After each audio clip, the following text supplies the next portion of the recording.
तो दोस्तों, आज हम कोई रेसिपी ना बनाकर इस बहुत ही पॉपुलर और बहुत ही डिलीशियस सिंधी डिश दाल पकवान के बारे में बहुत सी इंटरेस्टिंग बातें जानेंगे उसके इतिहास के बारे में, कैसे सिंधियों ने सिंध में एकदम प्रतिकूल परिस्थितियों में इसकी खोज की थी और आज ये सबसे ज़्यादा पसंद किया जाने वाला सिंधी फूड है। और भी ऐसी बहुत सी दिलचस्प बातें आप वीडियो में जानेंगे, तो वीडियो को ज़रूर से एंड तक देखिएगा। और हाँ, दाल पकवान खाने की इच्छा हो ना, तो वो मैंने रेसिपी ऑलरेडी अपलोड कर ली है, तो वो भी एक बार चेक कर लीजिएगा। दाल पकवान की उत्पत्ति सिंध की शुष्क जलवायु यानी कि ड्राई वेदर से जुड़ी हुई है, जो पाकिस्तान का एक क्षेत्र है जो अपने गर्म और ड्राई मौसम के लिए जाना जाता है।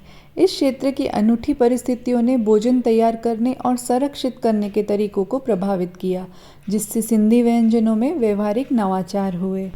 पकवान एक कुरकुरी तली हुई चपटी रोटी सिंध के रेगिस्तान जैसे वातावरण में आवश्यकता के कारण पैदा हुई थी, जहां सीमित पानी और कृषि संसाधनों के कारण हर दिन ताज़ा भोजन नहीं बनाया जा सकता था। नरम, जल्दी खराब होने वाली रोटियों के बजाय सिंधी परिवार अक्सर आटे के बड़े बैच तैयार करते थे।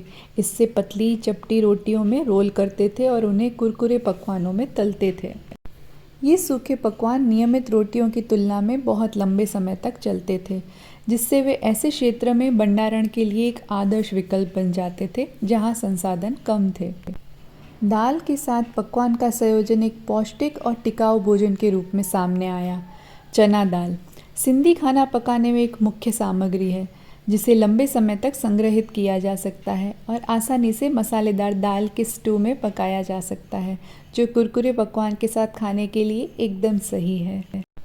यह संयोजन पेट भरने वाला और पौष्टिक दोनों था, जो सिंध क्षेत्र की कठोर परिस्थितियों को सहने के लिए आवश्यकता अनुसार ऊर्जा प्रदान करता था। सिंध में खराब मौसम की स्थिति के अलावा समुदाय को 1947 में विभाजन के दौरान कई कठिनाइयों का सामना करना पड़ा, जहां समुदाय के एक बड़े हिस्से को अपने घर छोड़ने और शिविरों में रहने के लिए मजबूर होना पड़ा था। दाल पकवान की जड़ें सिंध में हैं। कई अन्य सिंधी व्यंजनों की तरह यह 1947 में विभाजन के बाद भारत आया, जब सिंधी समुदाय पलायन कर गया। सिंधी समुदाय ने अपनी पाक कला की विरासत को गर्व के साथ आगे बढ़ाया और दाल पकवान उनकी समृद्ध खाद्य संस्कृति की पहचान बन गया। पारंपरिक रूप से विशेष अवसरों, रविवार के नाश्ते या उत्सव के भोजन के रूप में परोसा जाने वाला यह व्यंजन विभाजन के बाद भारत के बदलते सामाजिक परिदृश्य में सिंधी व्यंजनों की लचीलापन और अनुकूलशीलता का प्रतीक है। पिछले कुछ सालों में ये व्यंजन सिंधी व्यंजनों की अनुकूलशीलता का प्रतिबिंब बन गया है, जिसकी जड़ में ऐसे भोजन की शुरुआत है जो पर्यावरण की चुनौतियों का सामना कर सके।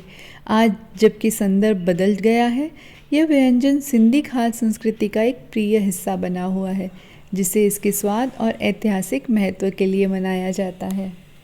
तो दोस्तों, मुझे तो ये वीडियो बनाते समय बहुत प्राउड फील हुआ कि कैसे विपरीत से विपरीत परिस्थितियों में भी सिंधियों ने एंजॉय करना नहीं छोड़ा, डिलीशियस खाना खाना नहीं छोड़ा, हर चीज़ का उन्होंने रास्ता निकाल दिया। भाई ऐसे ही थोड़ी हमारे सिंधी भोजन इतने फेमस हैं, है ना। सिंधी बनाते भी दिल से हैं और खिलाते भी दिल से हैं। तो दोस्तों, ये वीडियो आपको कैसी लगी ज़रूर से बताइएगा और मेरी चैनल पे दाल पकवान की रेसिपी मैंने अपलोड करके रखी हुई है, उसे भी एक बार ज़रूर से चेक कर लीजिएगा। तो थैंक यू सो मच। और अगर थोड़ा भी प्राउड आपको फील हुआ है तो मेरे चैनल को ज़रूर से सब्सक्राइब कर दीजिएगा। Thank you so much and bye bye.